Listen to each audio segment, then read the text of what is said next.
Okay, hello. This is Sean Duffy. This is Research Methods Week or Module 2, where we are going to be talking about research ethics.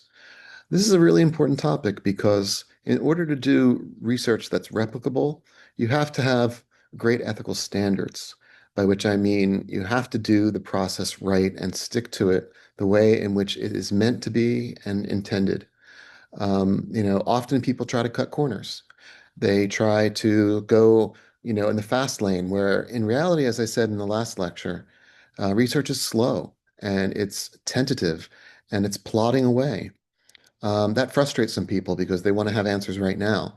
And that leads them to either, not have the kind of scientific standards that are required in order to make valid conclusions, or it inspires them to go into the dark side and, fabricate, massage data, falsify reports. And that just does good for no one. I mean, there are short-term gains for someone's career and that they can get ahead briefly. But in the long term, it's going to backfire and it hurts us all. And particularly, it hurts the people who we're trying to serve, which is the general population that support our research. So that's why having high ethical standards with regard to the research process is so critical towards being a good scientist. So, some of the topics that we're going to address today are ethics in research.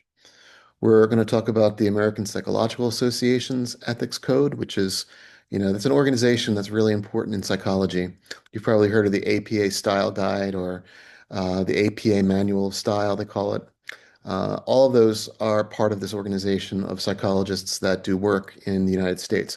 I'm actually not a member of the APA, and I never have been because generally the APA is clinical psychologists, whereas people like myself, that's a research psychologist, are part of what's called the Association for Psychological Science, which deals more with research kind of aspects. But both apply. I mean, whether it's clinical setting or if it's in a laboratory, the kind of ethics that are required are, really important, tools.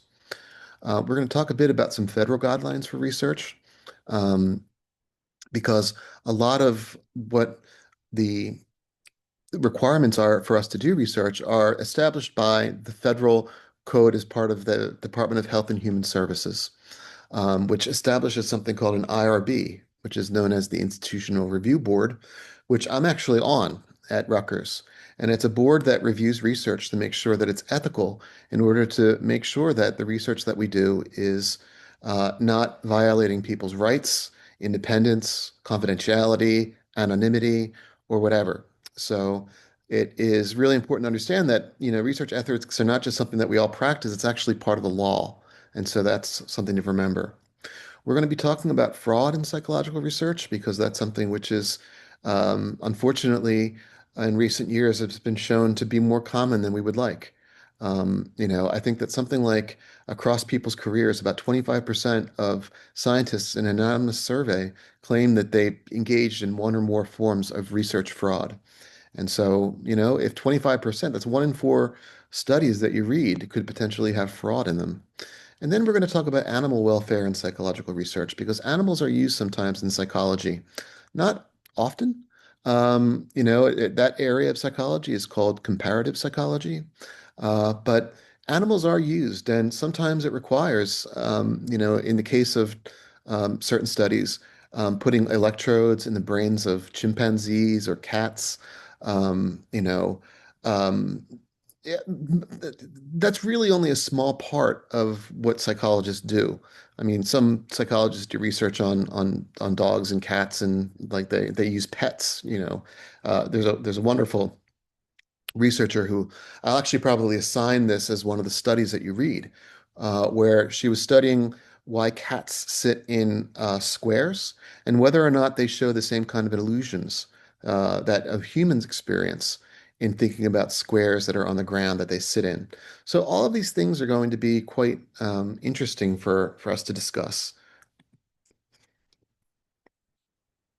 So it's important to know that psychological research often relies upon using human and non-human subjects.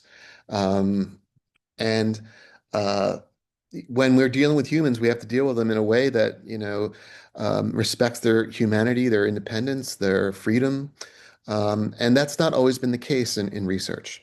And non-human research participants, animals, birds, pigeons, if you think about Skinner's research, um, you know, or, macaques, if you think of the work of Harry Harlow at the University of Wisconsin back in the day. Um, and so, we have to maintain respect for them as autonomous individuals. Now, while the vast majority of these psychological studies pose like really minimal risk to participants, it's also very essential to consider some of the ethical implications of research on both humans and animals. Look, my studies that I do on humans, I have people decide which of two lines on a computer screen is longer. You know, other times I, ask people to answer questions about what they think about wind energy, or other environmental issues. Most of the research that's done in psychology is really benign and doesn't really harm anyone. But that 1% that potentially does, we have to be careful about. These are studies that make people feel insecure about themselves, doubt themselves, make them anxious or, unhappy. And so, in cases like that, we have to respect the fact that, we can't make their lives miserable. So, we have to make sure that we do a good job of minimizing the risk that they experience, and while at the same time providing them with some kind of benefit for the research. So part of being a good psychologist, of course, is being ethical and honest. It, I mean, part of being a good anyone is being ethical and honest, when you think about it. And, most are, when you look at the history of psychology, most psychologists are you know, um, very ethical, and they're, are very rarely do we find, cases of fraud, but they do come up, and we're going to talk about them. And I just want to say it's part of the sort of the incentive structure of science that makes it so that, for some people, it just looks like it's a quicker and better deal to be dishonest when they're doing research. So that is something that we want to, pay attention to. So the American Psychological Association's Code of Ethics um, can have the following parts that are important for maintaining this research integrity. First is research responsibility. Okay, you should only do research on things that you are an expert on being able to do research on. Protecting participants from harm. All research should protect participants from any experience of harm. And so that's a really key feature of being a good researcher is to, not harm your subjects. And we'll talk about some studies where people were harmed. Institutional review. All projects need to be reviewed by a board at the institution that they are working at. At Rutgers, there's the Rutgers IRB that I'm a member of. And that's an important, part of the process. Informed consent. Before people are in a study, they have to be informed of the risks and the benefits that are involved in that research. So we have a form that we give to people where they fill out and they answer questions about whether or not, or they don't answer questions. If they have any questions, they get answered. But they're provided with all the information about the study, the risks, the rewards, what's going to happen to them, and so that they can decide whether or not they want to participate. And most of the time in research studies, people say, yes, of course, I'll participate. But every once in a while, people say no. So they're not willing, or they're afraid that the research might bring up bad memories or something like that. Privacy and freedom from coercion. People shouldn't feel like they have to do a study. That it should be 100% that they're willing to be a participant, in the study, and that they don't feel like they're being coerced. And privacy, that, they feel confident that their results will not be shared with the general public, that their results remain confident. And then responsible deception and debriefing. There are some studies where you have to sort of deceive people in order for the study to work. Usually, this kind of deception is of the mild sort, where they're told, that, in this jar of beads, there are 50% blue and 50% red. And in reality, there might be 90% blue and 10% red. And they have to pick a ball and they have to start like making decisions about, what they think the actual container has in it. That's the kind of deception that we mean. Um, there are like really, you know, in the history, we'll talk about one of them, the Milgram experiment, where deception was sort of extreme. And so that's one that's always brought up as an example of where deception is, maybe at the borderline of being unethical. Okay, so research responsibility.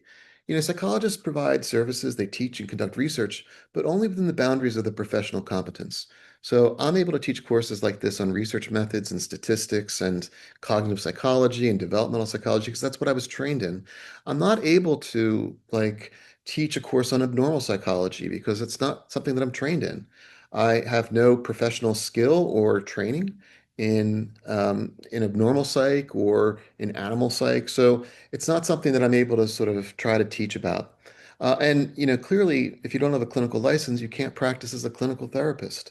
I can't just put up a sign outside of my house and say, we'll give psychotherapy, for, 20 about, $20 or whatever, because you need to have a license in order to do that. And that takes a considerable amount of training, and it's something that is um, you know, a very difficult training to receive, in fact. Um, and if you're a psychotherapist, probably you can't conduct research studies without first being trained in research methodology. So, you need to, as a psychologist, just teach and work in areas that you are competent in and not go beyond your, you know, limits of your competence. So protecting from harm. As I said earlier, people should not experience significant physical or psychological harm. So, studies in which people are shocked or are exposed to loud sounds or they're forced to put their arms into extremely cold water, that can be painful. And so we don't want to be doing so many studies that do that. And of course, if people are doing these kinds of studies, they need to know ahead of time that they are going to be in studies of this sort and that they are going to be experiencing this kind of physical harm. In general, the harm in most studies should not exceed that which is normally faced in daily life. Okay. So that's tricky because in daily life, there are all sorts of potential harms and potential problems. You could, driving down the freeway, you could get into an accident, right? So is that say that, oh, a study that I put people in a car is, and blindfold them and have them drive? That's equivalent to the harm that's faced in daily life. No. Um, honestly, um, it, if you're doing a study on health and you need to get people's heart rate up, I mean, you should, first off, that kind of study, you would need to have a nurse probably involved. You can't just have people do that, but that's part of harm prevention. By having a nurse there, in case someone has a heart attack or something like that, the nurse can resuscitate. Um, you know, but in general, putting people in a lion's cage at the zoo and seeing how they react, that's putting people in harm's way. And that's what we mean that is beyond, most studies that are done these days, I would say 90% of studies are done on computer these days. Mine are done on computer. Surveys are often done on platforms that, allow surveys to be given, like Qualtrics. You've probably taken a survey in, your time, from an email link.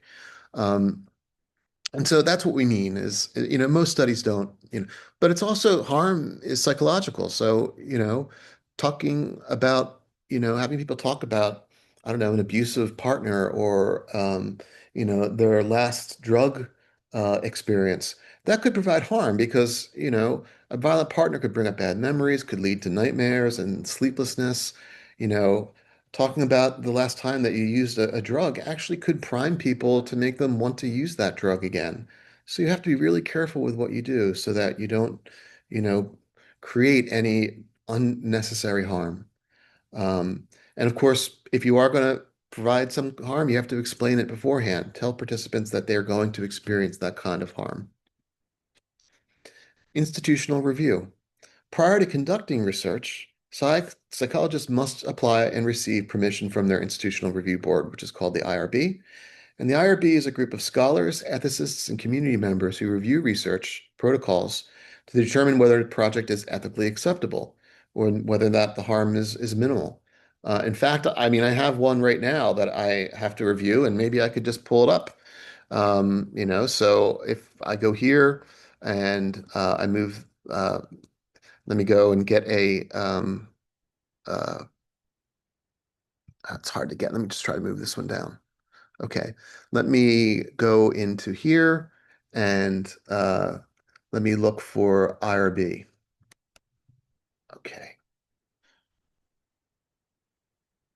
so here, so I have to take action on this IRB, and it is basically a document here that takes a second to show up. This is the IRB system, and the protocol is somewhere in here. So view, well, this is just a modification, so this is not you know, but I can use this. I don't necessarily, I want to be careful. I don't want to show you the actual study. I don't know if that's ethical for me to do. So I'm just going to show you this front page. So this is the system that I work in when I have to make these decisions as to whether or not a project is ethical or not. Is I go in here and I view the modification. I read it. I see, oh, usually these are things that are of a highly technical nature, like whether or not a study in India has gotten the Indian Research Board to have agreed that this study is okay to do, something like that. Um, it's fairly straightforward things. But this is what has to happen. There's a pre-submission. It goes to the IRB office. It's then in review. It gets pending action by the research team. It gets revised. The review becomes complete. And then finally at the very end of there is approve. Okay. So these are the steps that have to be taken in order for research to, be approved by the IRB. So this is our online system to use. Uh, I will maybe upload one of my own IRBs to the website so that you can see what it looks like and how many pages it is. You'll be surprised that you'd think that this could be a one-page document. In fact, it's something like 50 pages because you have to put everything in the document. You need to put in the you have to put in uh, the consent form, which we'll talk about in a second. You have to put in description of all of your measures that you're using. So if you're using a survey, you have to put that in. So it ends up being a very long document. So I'll upload one of those so you can take a look at it and learn what an IRB application looks like. And again, so what I do is I read it, I determine whether or not the IRB, the proposal, is the harm minimal or are all the risks that are outlined to the participant prior to the study. So I just have to check to make sure that all of the documents are in order so that, no one's rights will be violated in the, conduct of the study. Okay. And that's what this informed consent is. So before running the study, the participants must be informed of the risks and benefits of the participation. And that's done with a consent form. And the consent form describes what's going to happen. Um, Again, it describes the risks. Most studies really have no risk. I once was joking with the IRB office and I said, the risk of my study is that if there's an earthquake, the ceiling tiles might fall down on them. And the humorless person who was reviewing my IRB was like, take that out, because that was, sarcastic. And the benefits, whether they get a payment, education benefit, they're going to learn about research, their benefit of participating. So participants must sign the form stating that they understand the risks and benefits beforehand.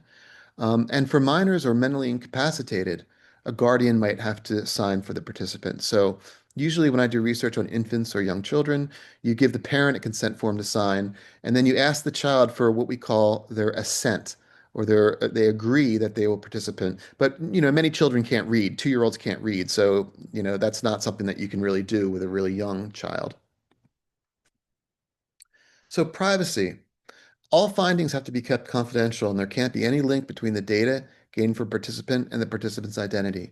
So once I, have the consent form signed in my research, I throw the consent form into a locked drawer in my laboratory, and then I bring people into another room where they then receive their participant ID number, and they sit down and they do the study.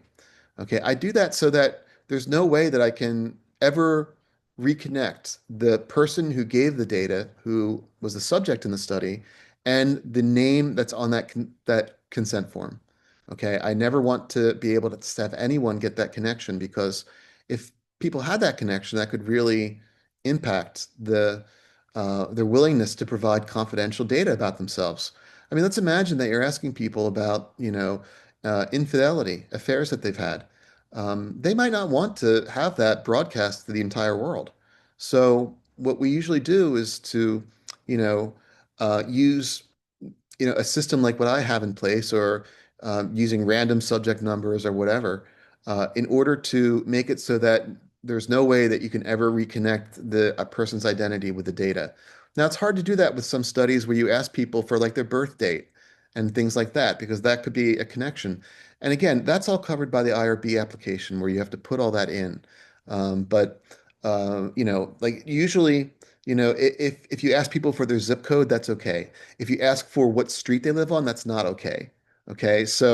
Um, so all of these rules are, if you become a researcher, you learn as part of the IRB process. Okay. And again, participation has to be voluntary, it can't be coerced. And they have to be allowed to withdraw from the study at any point after signing the consent form without penalty. So once they sign the consent form, if the study, pays $10, you have to allow them to just withdraw from that and pay them the $10, even if they don't start the study. They might have just changed their mind between signing the consent form and then actually, being led to the computer. So you have to give them that freedom to, not participate. And then deception and debriefing. Deception is when the true nature of the study is not revealed to participants prior to the participation.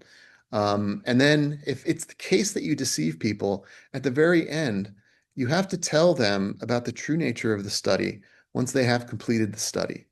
Okay, so if you were deceiving them about, the weather outside right now, where you're in a basement lab and you tell them, oh, it's sunny out right now, it's so beautiful, and oh, don't you wish you were outside? And it's really rainy. At the end of the study, you have to tell them, well, I was lying, it's really rainy outside. We just did that in order to get you into a certain mood. Okay, so any deception has to be explained at the end of the study. And all participants have to receive information about the nature of the study, what they participated in, and directed to further information about the study if requested. Now, look, in all my years of doing research, I have printed out papers that explain the research that they can take with them. And, once they leave the laboratory, and very rarely do people show much interest in actually taking that information with them. So that's, the nature of it is that most people just are doing a study to earn $10 or to get credit in a course that they're taking, and that's probably the most of it. Um, so the US government has a number of laws that govern research at all institutions that receive federal funding for research, so all universities. Um, all research studies, even those that are not federally funded, have to be approved by an IRB, and failing to do so can result in a government actually suspending all federal funding. So if the government finds that you are not doing this right, the IRB process, they can yank all the funding from your university. And that would mean if I do something wrong in my lab in Camden, the federal government could yank all the funding from Camden, New Brunswick, and Newark. So you have to be really careful in this regard.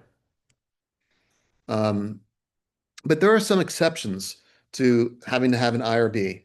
Okay. Some of those include observational research where the identity of subjects is unknown and that occurs in a public place. So let's say that you were observing children in a park, but you're not going up to them and asking questions or recording their names or identities.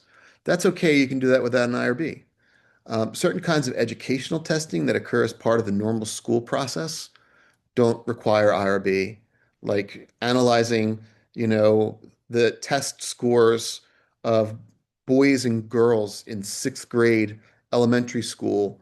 You don't need an IRB for that because that's happening in an educational setting.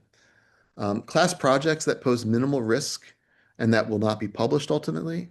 And to some degree, some pilot studies that pose minimal risk that won't be studied. So occasionally when I do a study, I ask a couple of friends, could you run yourself through this experiment just to make sure it works? We call that a pilot study. And those don't need to be, now, if it was a pilot study where I'm saying, can I inject you with some new potent or, something like that, then yes. But, if it's benign research that doesn't really like impact people, it's fine to just run them on a few friends. So I'll end with this slides with this series of questions. Can research be subpoenaed? Yes, researchers do not have a therapist-client privilege, but this is exceedingly rare, and it's usually done to audit the researcher, not the participant. Okay. Do participants have a right to know their own results, like their performance on a test?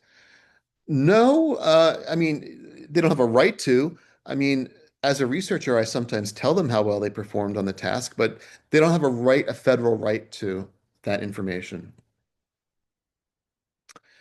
So in your own research project, because I think that as part of this class, will have you all do some kind of a small, very local research project, you'll be collecting data of one kind or another.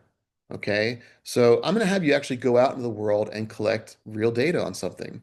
And you must have your project personally approved by me prior to beginning your study. This is going to be part of assignment 3. And your study must pose minimal risk to participants.